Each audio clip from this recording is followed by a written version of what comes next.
안녕하십니까. 오늘은 요한 1서 말씀을 같이 보겠습니다. 요한 1서 388페이지입니다.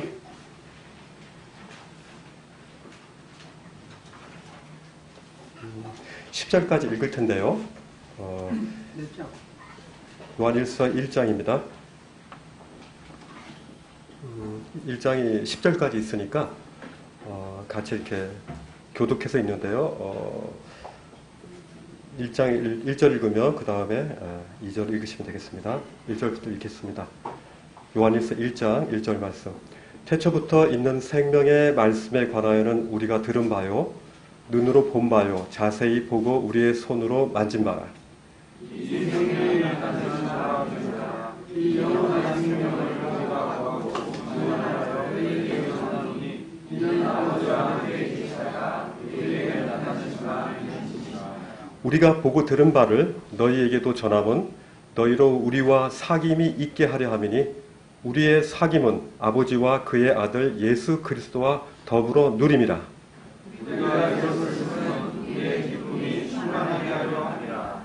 우리가 그에게서 듣고 너에게 전하는 소식은 이것이니 곧 하나님은 빛이시라. 그에게는 어둠이 조금도 없으시다는 것이니라.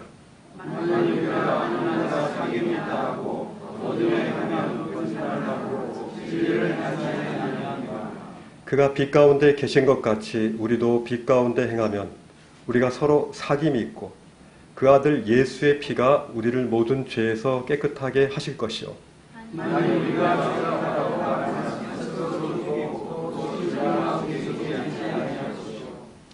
만일 우리가 우리 죄를 자백하면 그는 미쁘시고 의로우사 우리 죄를 사하시며 우리를 모든 불의에서 깨끗하게 하실 것이요.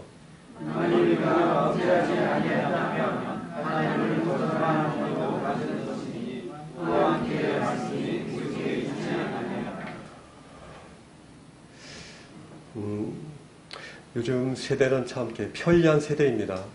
전자기기가 굉장히 발달하고 또 통신이 발달하고 그래서 이제 서로 간에 잘 예전에 접근하기 힘들었던 그런 거리상의 문제들을 이제 서로 이렇게 접촉할 수 있는 기회들이 많이 있죠. 그런데 오히려 시간의 지남에 따라서 또 세상은 점점 불신의 그 벽이 두꺼워진다는 생각이 듭니다. 그래서 배를 타는 그런 승객들이 선장을 이제 다 못 믿겠고 혹시나 예전에 그런 아픔들이 있기 때문에 의심하게 되고 또 몸이 아파서 병원에 가도 혹시나 저 의사가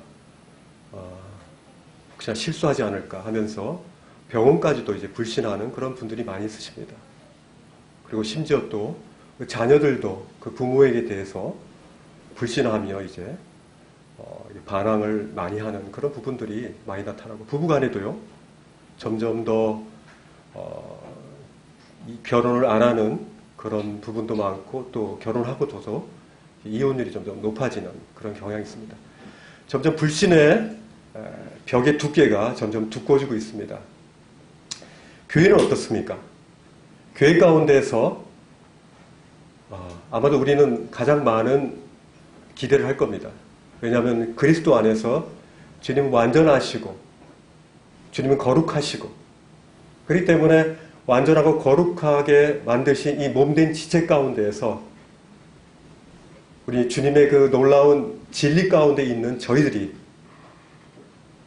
과연 저희 안에서 더 많은 기대를 하기 때문에 더 많은 필요를 우리가 채우려고 하기 때문에 아마도 지금까지 신앙생활 하면서 많은 그 기대치에 따른 것만큼 수평적인 그런 형제자매들의 관계 속에서 많은 상처를 받기도 하셨을 것입니다. 저 또한 거의 교회를 옮기지는 않았지만은 그 가운데서 많은 상처를 받고 또 많이 울기도 하고 많이 서러워하기도 하고 하면서 지금까지 신앙의 여정을 걸어왔던 것 같습니다.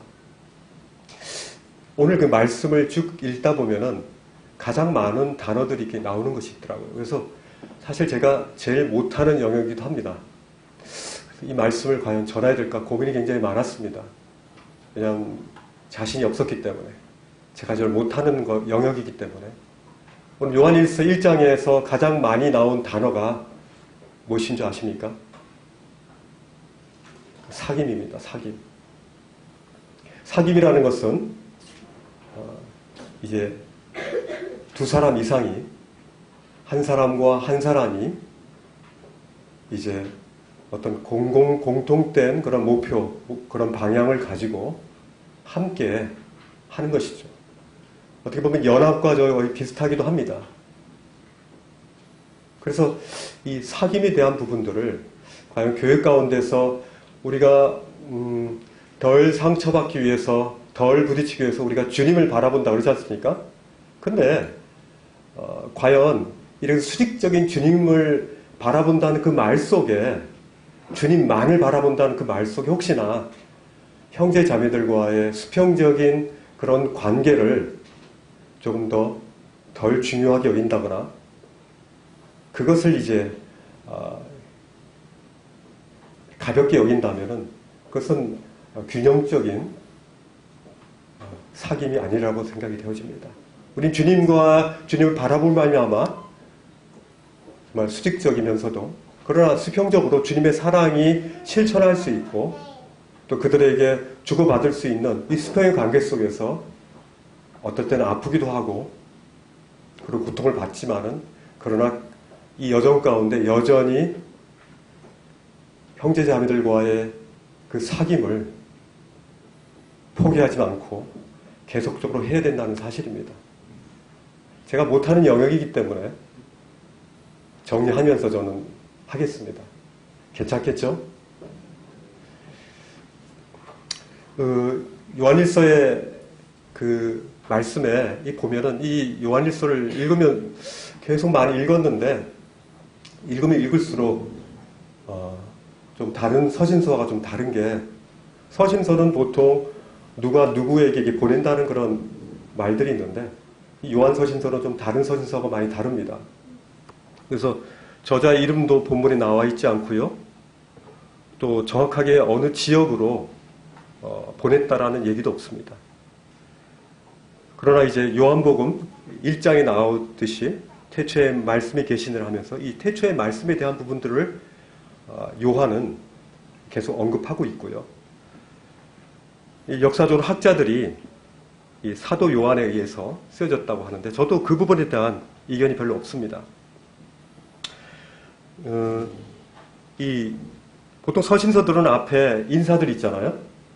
근데 여기는 인사가 없습니다. 바로 그냥 말씀이 마치 그 복음서처럼 바로 태초에 있는 생명의 말씀에 관하여 하면서 누구에게 이렇게 안부 인사도 전하지 않고 바로 시작됩니다. 분명한 것은 이 초대교회 때 점점 더 영향력이 커지는 그 이단 사상들이 요한의 서신을 받고 있는 이 성도들에게 그런 어떤 위험성이 지금 있다라는 것들을, 그런 긴장감을 저희는 느낄 수가 있는 것이죠.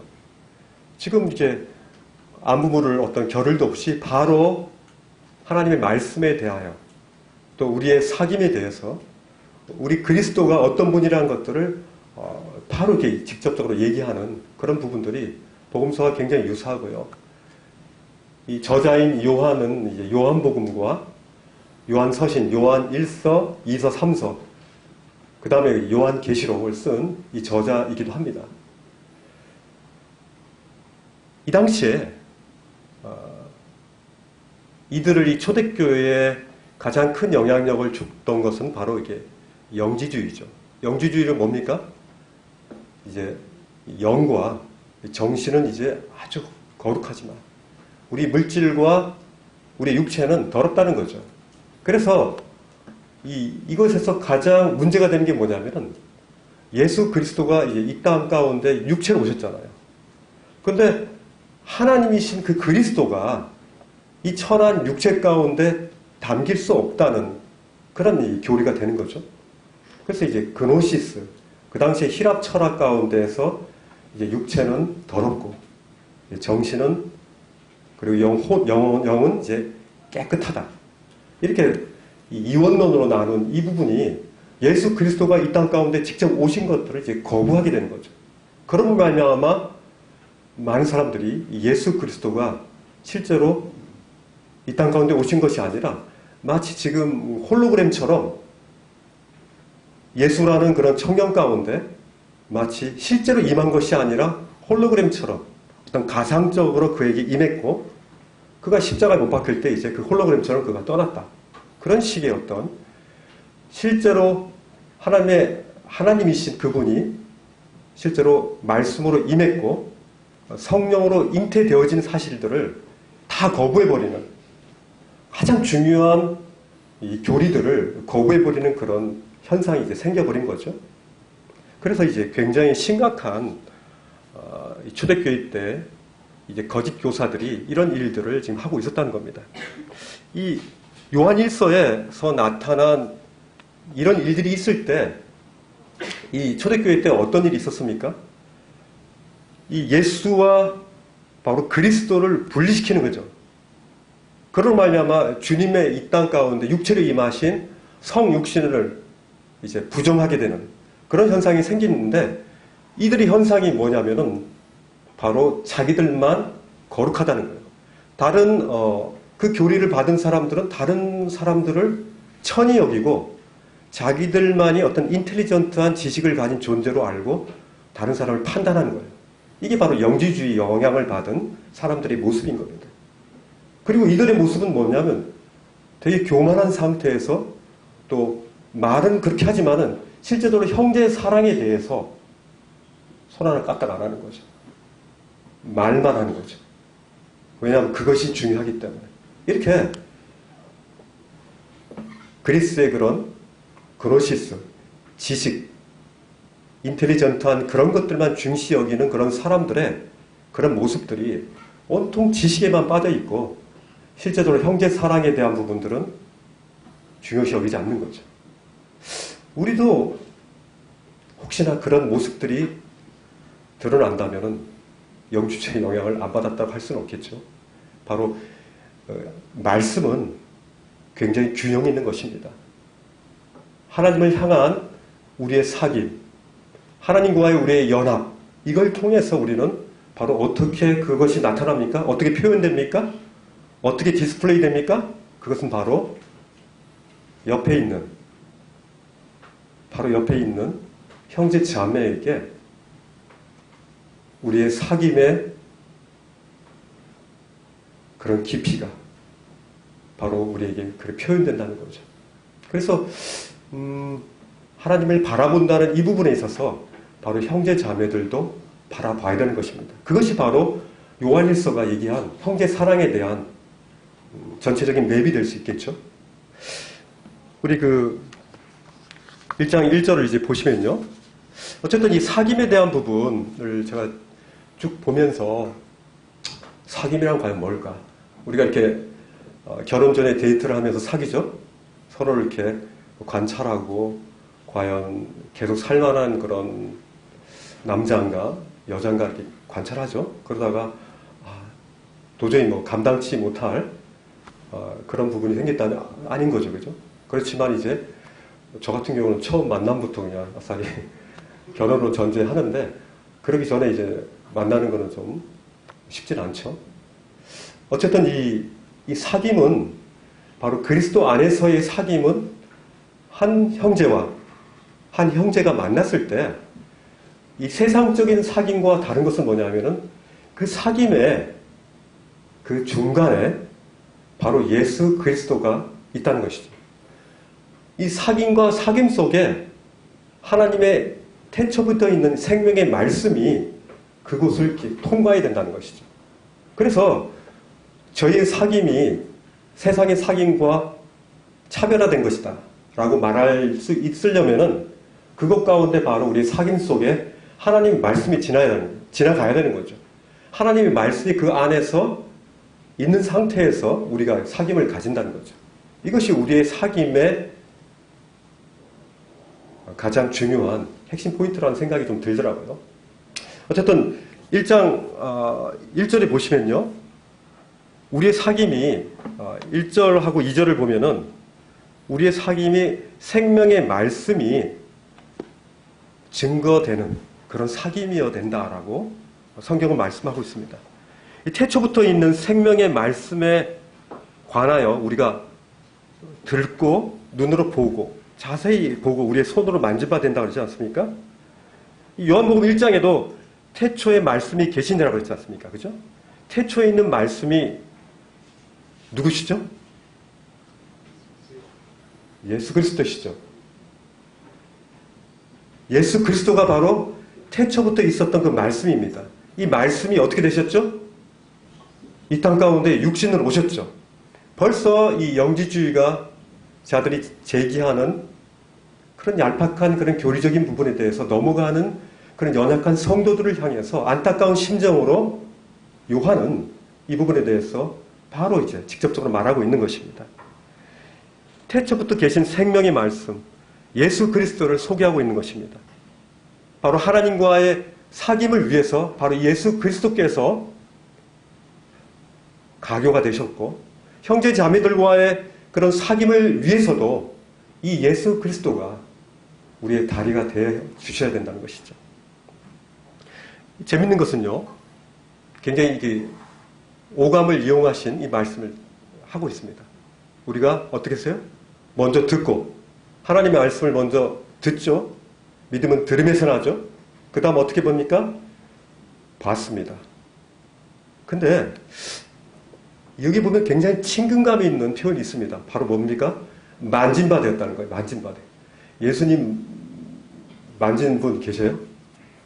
이 만진 바 되었다라고 감히 얘기할 수 있는 것은 이 초대교회 때 예수님 바로 근처에 있었던 이 제자들은 예수님을 만졌죠. 그죠? 이거 엄청난 스킨십이죠. 그죠? 그 스킨십을 했던 그 저자, 바로 사도 요한이 바로 이 부분에 대해서 정말 이 땅 가운데 육체로 임하셨던 분이 예수 그리스도, 그리스도이신 분이 바로 예수 그리스도시다라고 아주 체감적으로 지금 말씀하고 있는 겁니다. 이 생명은요, 영원한 생명이고 누구하고 함께 있다고요? 우리와 함께 하다고 했습니다. 우리와 함께. 초대교회 때 특별히 유다를 제외한 11 제자들이 어떻습니까? 예수님의, 유다도 물론 들었죠. 주님의 음성을 직접 들었습니다. 그리고 너 어디 갔다 왔어? 하면서 만지기도 했겠죠. 악수도 하고. 그죠? 그리고 예수님과 껴안기도 하셨을 것이고요. 특별히 이 사랑을 받는 제자, 누구죠? 요한이죠. 요한은 이제 요한복음 20장에 보면은 사랑하는 제자가 주님의 품 안에 이렇게 있었다고 합니다. 다 큰 사람이 제일 좀 어렸던 것 같아요. 예수님의 품 안에 이렇게 있어서 이렇게 사랑을 받고 있었던 요한이 바로 이분입니다. 사랑을 받는 제자. 그 요한이 주님을 이렇게 만진 거죠. 그죠? 이 땅에 육체로 오신 그 하나님이신 예수 그리스도와 스킨십이 정확하게 됐던 그런 사람이 바로 쓴 것입니다. 이게. 그건 굉장한 특권입니다. 그죠? 내가 만난 그분이 바로 하나님이었다. 아마 예수님이 십자가에 못 박힐 때까지 제자들은 제정신을 차린 건 아니었겠죠. 그죠? 그 혼돈과 그 공포 속에서 자신의 생명의 위급을 느끼는 그런 긴박한 상황 속에서 그들은 다 도망갔습니다. 수제자 베드로도 어때요? 그는 칼을 갖고 다녔죠. 언제 어느 순간 자기를 보호하기 위해서 그는 칼을 갖고 다녔습니다. 칼을 잘 썼습니까?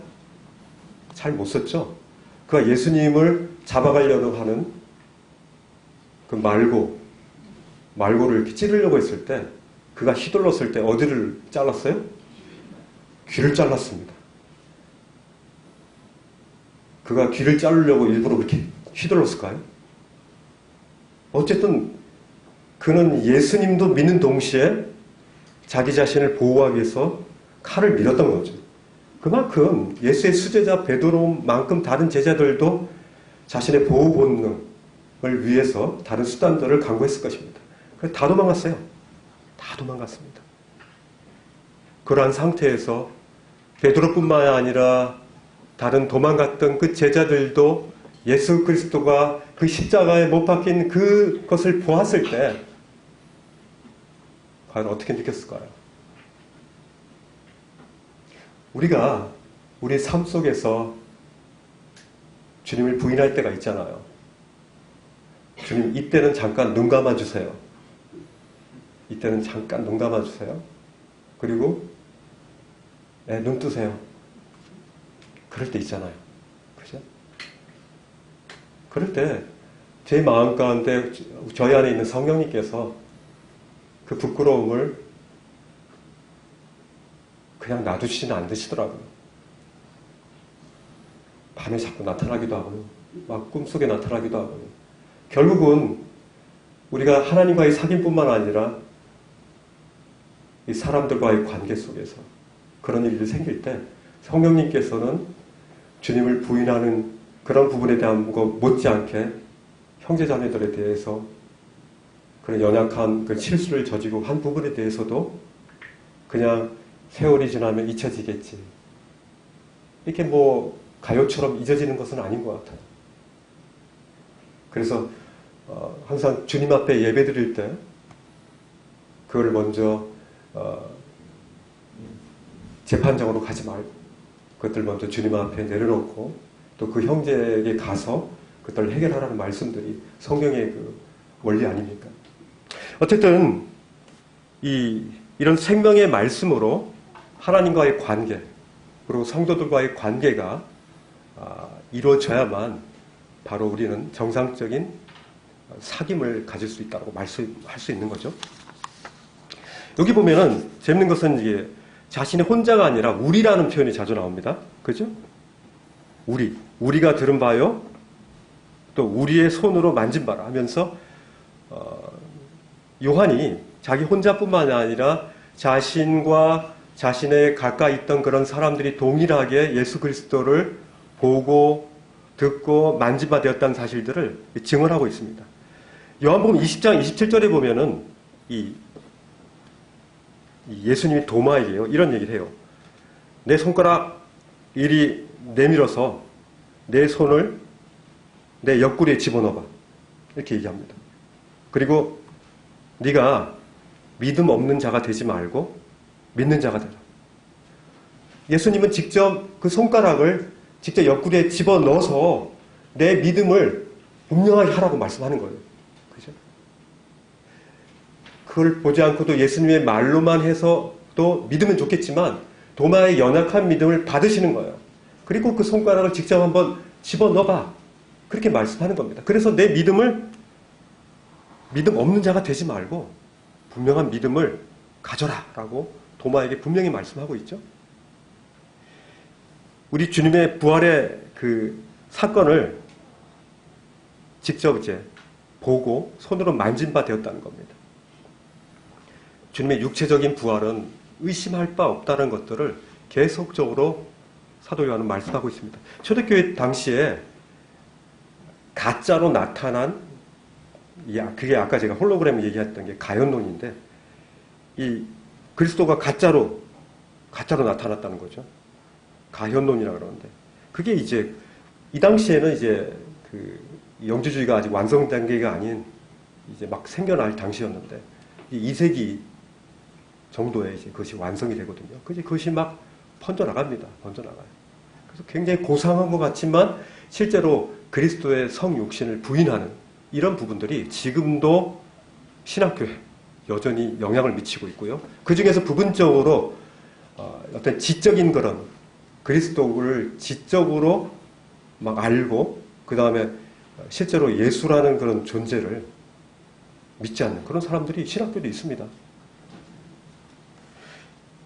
이 영원한 생명이신 우리 주님을 실제로 보고 듣고 만진받은 것은 사실 아브라함도 그걸 경험 못했고요.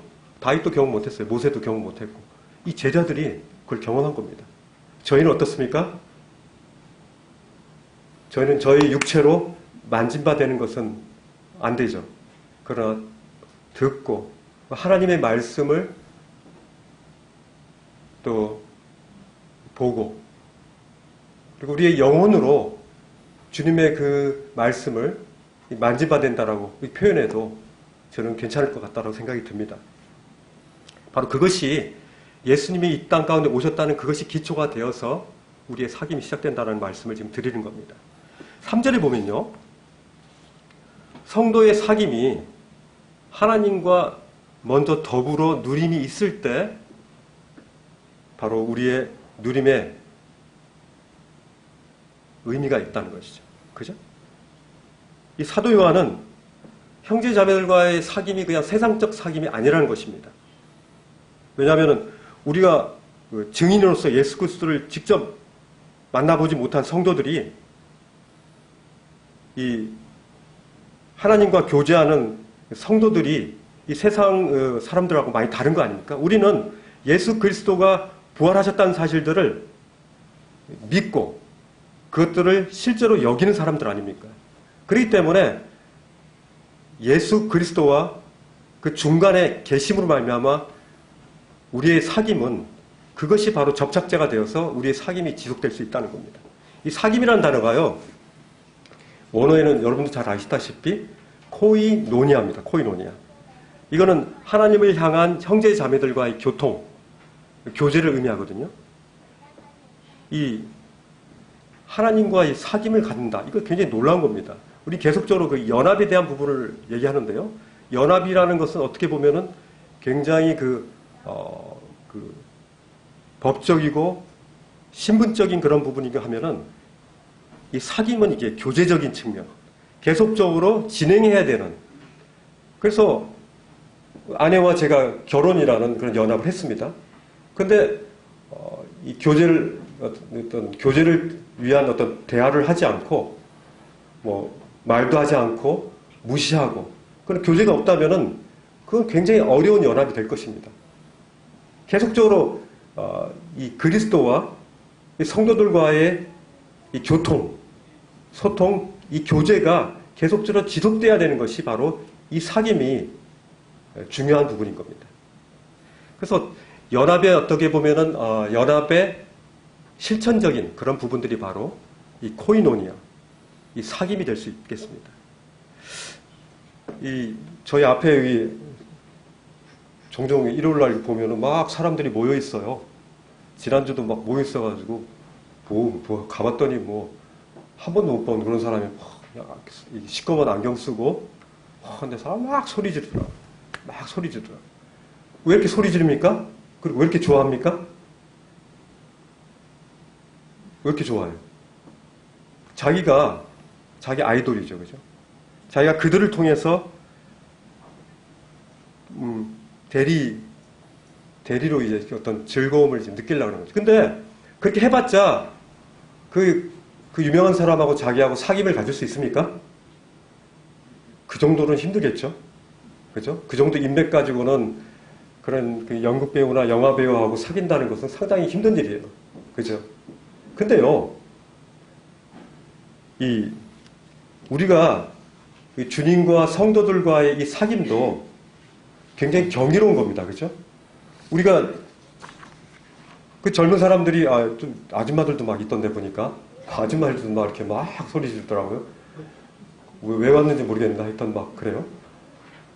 그런 어떤 사귐을 갖지도 못하는 것에 그렇게 환호하고 그러는데 우린 주님과의 이 사귐 속에서 우리 얼마나 주님을 환호하나, 얼마나 주님을 기다리나, 얼마나 주님을 목말라고 배고파하나 라는 것들을 지난주에 좀 제가 이렇게 좀 비교를 해봤습니다. 제 자신과 그 사람들과.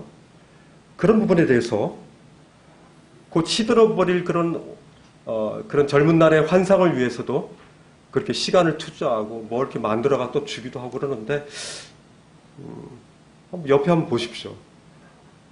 옆에 보면은 영화 배우는 아니고 연극 배우는 유명하신 분은 아니지만은 바로 우리가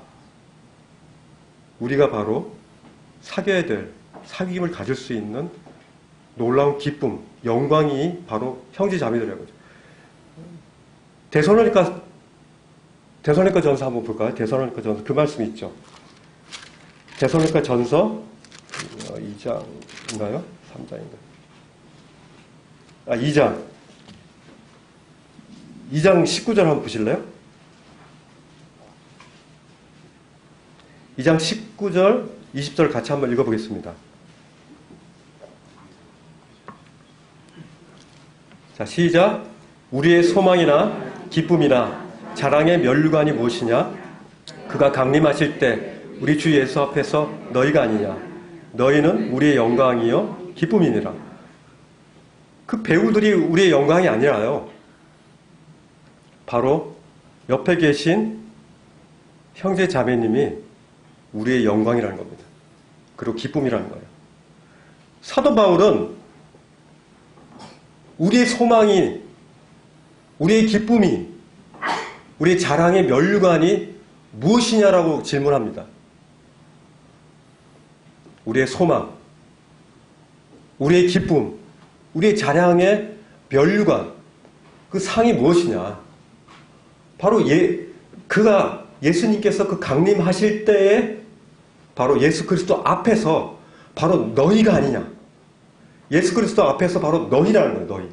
너희가 바로 우리의 자랑의 면류관이고 소망이고 기쁨이라는 거죠. 그래서 너희는 우리의 뭡니까? 영광이라고 했습니다. 너희가 바로 우리의 기쁨이라는 거예요. 이렇게 옆에 계신 형제 자매님이 바로 나의 영광이구나, 나의 기쁨이구나라는 것들을 사도 바울이 표현하고 있습니다. 성경은 그렇게 말씀하고 있는 것이죠. 한호할 만합니다. 영광, 우리 주님께만 영광, 주님께 기쁨이 아니라 그 영광과 기쁨이 내려와서 형제 자매들에게 당신은 나의 영광입니다. 글로리, 할렐루야지만 글로리 이름을 부를 수 있는 거죠. 그죠? 나의 기쁨이라고 얘기할 수 있는 겁니다. 이렇게 이것이 바로 균형적인 바로 사귐에 대한 것도 정의라고 말할 수 있겠죠.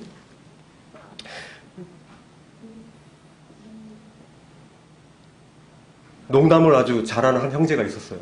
이 형제는 말할 때마다 농담입니다. 거의 한 절반은 농담을 많이 해요. 그래서 오해를 많이 받습니다.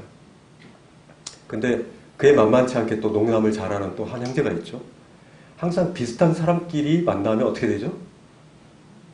이 싸움이 생기죠. 그래서 이 형제는 이제 농담한다고 하는데 난 기분 나쁜 거야. 자기를 깎는 것 같아. 그래가지고 가서 얘기하죠. 날 두고 얘기한 거지. 아니야. 나 그냥 농담한 거야. 그래? 그냥 넘어갔어요. 근데 다음번에 또 공개석상에서 자기를 살짝 빗대면서 얘기하는데 틀림없이 나야.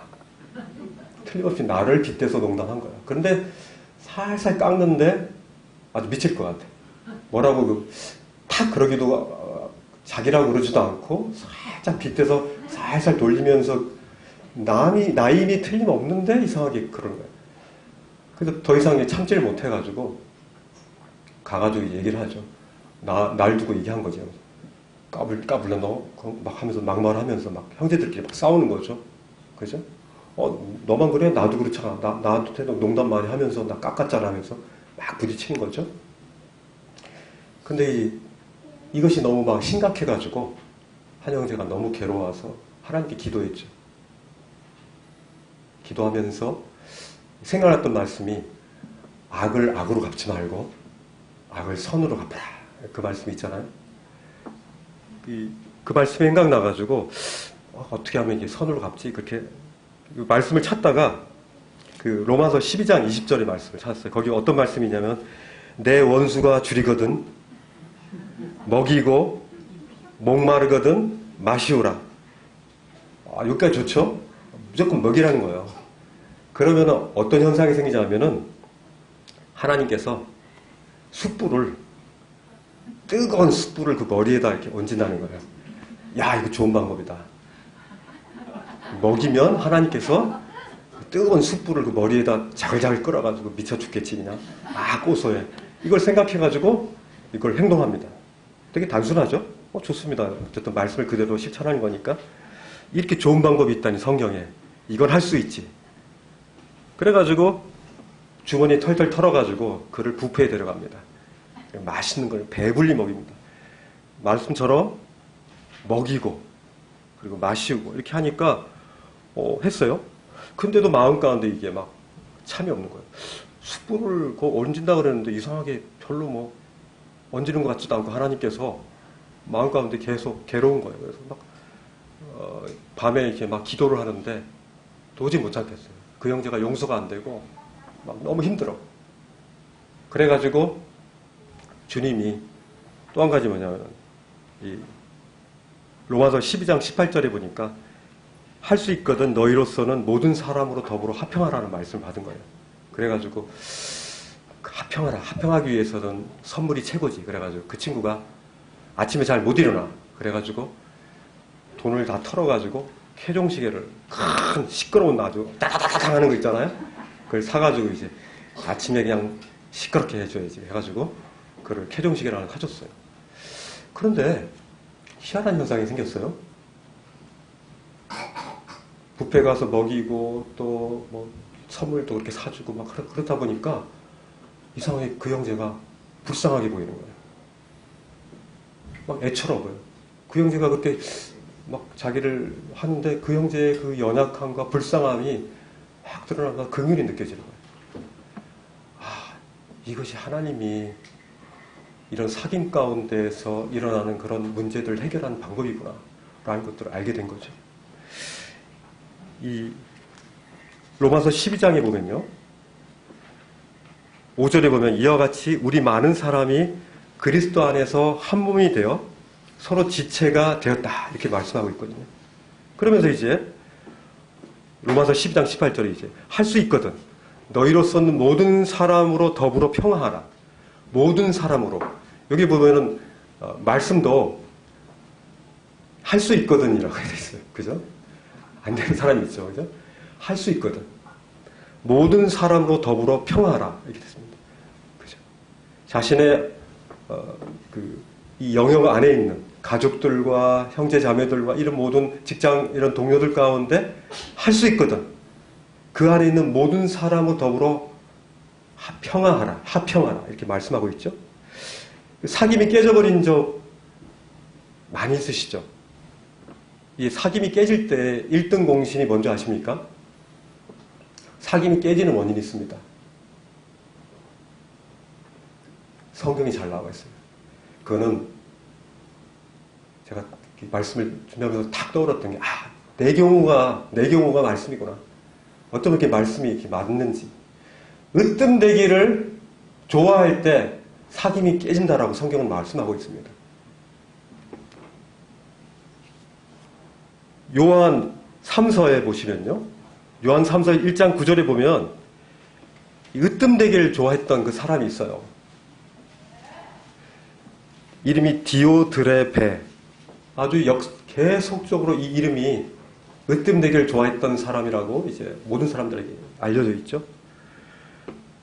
으뜸되기를 좋아하는 디오드레베가 우리를 접대하지 않았다는 거죠. 그 당시에 여러 그 말씀을 전하는 순회 사역자들이 돌고 있는데 그런 순회 사역자들을 자신의 생각으로 자신이 으뜸이기 때문에 자신과 맞지 않으면 잘라버리는 거예요.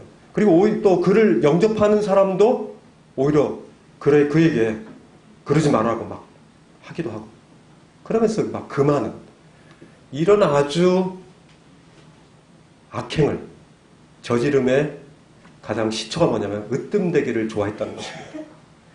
우리 주님은 어떠십니까? 으뜸되기를 좋아하셨습니까?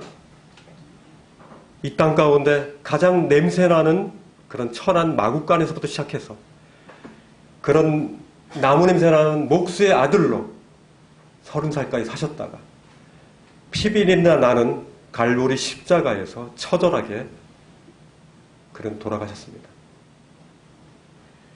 가장 천한 그런 종의 모습으로 우리 주님은 낮아지셨습니다.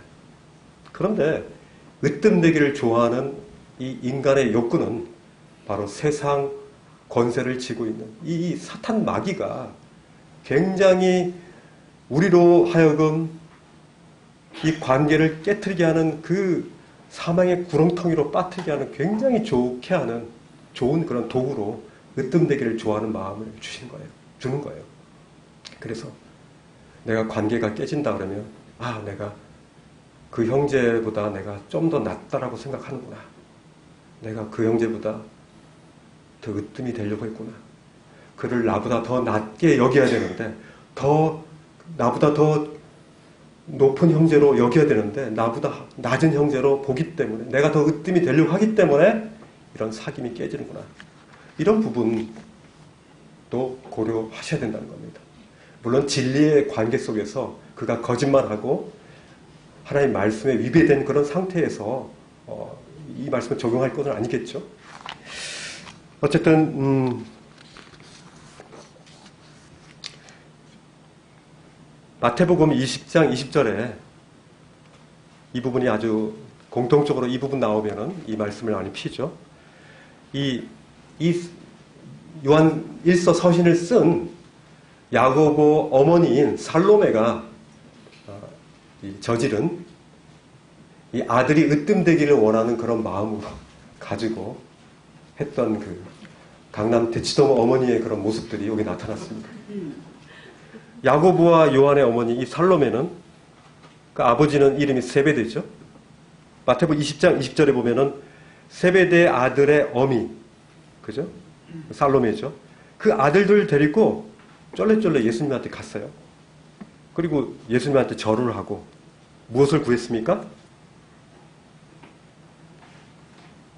하나는 주의 나라에, 두 아들을 주의 나라에, 하나님 주님의 우편에, 우의정, 또 한 놈은 또 주의 좌편에, 좌의정, 가장 높은 그런 직책을 달라는 거죠. 그걸 바라보고 있는 몇 명이 남았죠? 10명의 제자들이 그걸 보고 있자니 참 죽겠죠. 그죠? 그래서 성경에는 분이 났다 그랬습니다. 항상 으뜸이 되려고 하는 그런 시도가 있는 그런 공동체에서는 항상 분이 있습니다. 화가 나. 그래서 거길 떠나고 싶어. 그죠? 내가 그러면서 이제 과연 이것이 왜 그렇습니까? 으뜸이 되려고 하는 그런 부분들이 있기 때문에 그렇죠. 근데 예수님이 뭐라고 말씀하셨냐면요.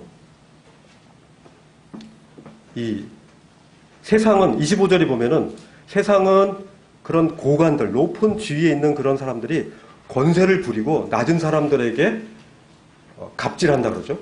갑질을 하지만 그건 어떻습니까? 26절에 너희 중에는 그러면 안 된다. 너희 중에 누구든지 크고자 하는 자는 어떻게 했다고요? 너희를 섬기는 자가 되고 너희 중에 누구든지 으뜸이 되고자 하는 자는 너희 종이 되어야 된다는 거예요. 우리 맨날 주의 종 하죠. 진짜 주의 종입니까?